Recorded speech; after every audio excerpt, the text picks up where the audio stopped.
Hai, hello, salam sejahtera Malaysia. Selamat datang ke channel Fels Lifestyle.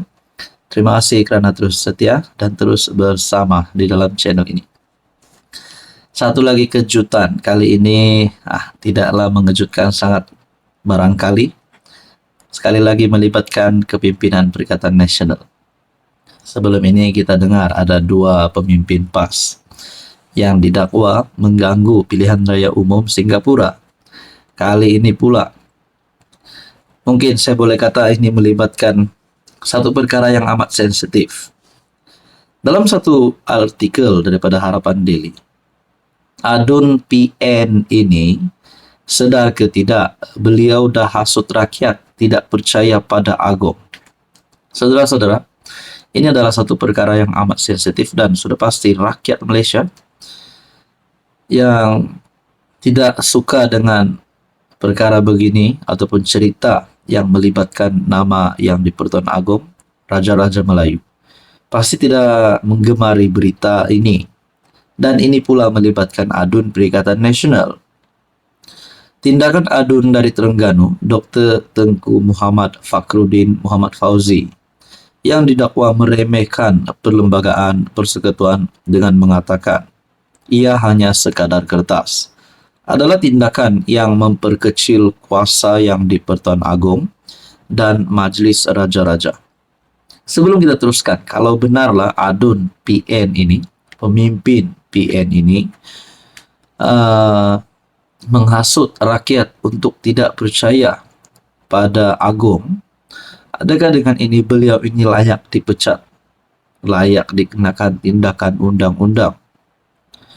Peguam Dr. Zulkarnain Luqman mempersoal, adakah Adun Sura itu sedar atau tidak bahawa perlembagaan Malaysia berkait rapat dengan kedudukan raja-raja? Beliau juga bertanya kepada Adun pembangkang itu, sedar bahawa kedudukan Melayu dalam perlembagaan Malaysia ini jauh lebih kuat daripada perlembagaan Singapura. Dalam perlembagaan Malaysia, kesemua jawatan penting dalam kerajaan seperti Perdana Menteri, Menteri, Ketua Polis, Panglima Tentera, Ketua Hakim, Peguam Negara dan banyak lagi jawatan penting kerajaan, kesemuanya perlu mendapat perkenan Agong atau Majlis Raja-Raja. Dalam perlembagaan Singapura pula, tiada peruntukan berkaitan yang di-Pertuan Agong atau Majlis Raja-Raja. Adun ini sedar atau tidak bahawa sebarang pelanggaran perlembagaan itu adalah satu perkara yang serius dan boleh dikenakan tindakan undang-undang sama ada secara sivil atau jenayah. Tulisan Adun ini memperkecilkan kuasa dan kedaulatan Agong dan Majlis Raja-Raja, seolah-olah Adun ini menganggap Agong dan Majlis Raja-Raja ini boleh diperkotak-katikan oleh kuasa politik.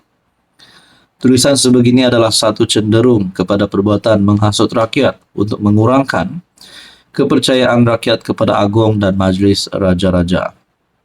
Jadi saudara-saudara, adakah dengan ini kepimpinan Perikatan Nasional yang tertinggi Muhyiddin Yassin Hadi Awang akan mengambil tindakan terhadap Adun PN ini ataupun mereka hanya berdiam diri saja? Adakah ini boleh menyebabkan gabungan PN diharamkan? Itu menjadi persoalan.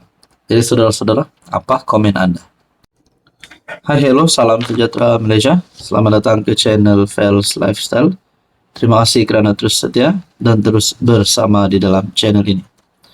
Saudara-saudara yang saya amat hormati, tuan-tuan dan puan-puan, setelah kepimpinan MCA bersuara berkaitan dengan hubungan di antara MCA dan juga Gabungan Barisan Nasional, setelah sekian lama berdekat-dekat menyokong BN, setia kepada BN, akhirnya MCA mulai bersuara. Bahkan ada bekas pemimpin MCA yang kini telah keluar parti menyertai Parti Bersatu. Akhirnya saudara-saudara, apa kepimpinan UMNO pula bercakap? Kerana di dalam Barisan Nasional ada UMNO, ada MCA, ada MIC. Tapi pada akhirnya kepimpinan UMNO mulai bersuara. Setiausaha Agung MCA pendek akal, kata pemimpin pemuda UMNO. Adakah ini akan menjadi penyebab kepada satu perkara yang membawa kepada pembubaran, kehancuran Barisan Nasional? Maksud saya, adakah MCA akan keluar BN ataupun UMNO, di mana presidennya Ahmad Zaid Hamidi dan pengurus CM UMNO BN sendiri adalah Zaid Hamidi, mungkin akan membubarkan BN ataupun mengeluarkan MCA. Nah, saudara-saudara, Nur Azlin Ambrose berkata, Setiausaha Agung MCA Chong Sin Woon gagal melihat gambaran lebih besar dalam kerjasama BN dan PH. Seorang pemimpin pemuda UMNO mendakwa Setiausaha Agung MCA Chong Sin Woon sebagai bersikap pendek akal susulan gesaannya supaya parti itu mencari haluannya sendiri. Sekiranya BN gagal menjelaskan hala tuju gabungan terbabit. Ketua Pemuda UMNO Johor, Nur Azlin Ambrose, berkata, Chong gagal melihat gambaran besar. Adakah beliau fikir UMNO suka menjadi pemain kedua kepada PH? Sudah tentu tidak, katanya kepada FMT, merujuk kepada kerjasama antara PH dan BN dalam kerajaan. Azlin berkata beliau memahami kekecewaan MCA, memandangkan kecuali di Johor tiada wakil rakyat MCA memegang jawatan di peringkat persekutuan dan atau negeri. Namun katanya MCA perlu menghargai hakikat bahwa UMNO juga mempunyai cabaran tersendiri yang perlu diatasi. Hakikatnya, selepas hampir 2,5 tahun membentuk kerajaan persekutuan bersama PH, UMNO masih belum pulih sepenuhnya. UMNO masih belum mampu menyatukan orang Melayu di bawah satu payung besar. Ia mengambil masa untuk pulih sepenuhnya, katanya. Azlin berharap MCA juga berusaha untuk menarik kembali sokongan masyarakat Cina kepada parti itu. Beliau berkata MCA mesti terus percaya kepada model pelbagai kaum BN. Adakah sebenarnya kalau MCA ini ada tidak puas hati kah nak keluar BN kah? Adakah MCA akan menyertai PN bersama-sama dengan Muhyiddin Yassin? Nah, itu menjadi persoalannya. Ataupun MCA akan menyertai Pakatan Harapan dan juga akhirnya UMNO pun menarik sokongan terhadap kerajaan karena tidak puas hati. Dari semua ini membingungkan. Saudara-saudara, apa pula komen Anda? Halo semua, salam sejahtera Malaysia. Selamat datang ke channel Fels Lifestyle. Terima kasih kerana terus setia dan terus bersama di dalam channel ini. Antara perkara yang paling dinantikan, antara event ataupun pilihan raya paling dinantikan pada tahun ini adalah pilihan raya negeri Sabah, PRN 17 tahun 2025. Akhirnya timbul satu gesaan, satu berita yang berkata gesaan terhadap PBS dan Partista yang kini berada di dalam gabungan bersama JRS. Timbul desakan terhadap kedua-dua parti ini untuk keluar daripada JRS untuk bertanding lebih banyak kerusi. Namun saudara-saudara, ini satu artikel daripada FMT, lebih baik kekal dalam JRS PBS. Dan STA diberitahu, wujud dakwaan segelintir ahli parti mahu dua parti itu keluar JRS supaya boleh bertanding banyak kerusi. Persoalannya, kalau PBS dan JRS, PBS dan STA maafkan saya, keluar daripada JRS, adakah HJJ masih mempunyai kekuatan untuk mendepani pilihan raya negeri Sabah yang akan datang?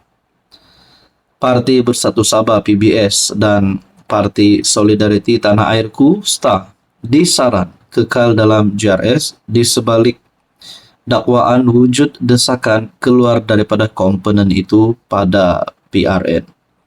Mungkinkah antara desakan supaya JRS dan PBS ini keluar, maafkan saya, STA dan PBS ini keluar daripada JRS kerana melibatkan skandal rasuah Sabah, ataupun mungkin pembawaan itu membuat kedua-dua parti itu untuk keluar daripada gabungan JRS, atau sebenarnya parti STA disaran untuk kekal di dalam JRS kerana mungkin Jeffrey Gittingan sebagai Presiden STA, sebagai Ketua Menteri Sabah adalah the next CM Sabah, calon yang terdekat untuk menggantikan Haji Jinor.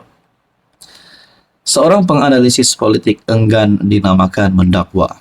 Desakan itu datang daripada segelintir ahli parti kerana mahu bertanding lebih banyak kerusi, terutama di kawasan majoriti Kadazan Dusun Murut KDM.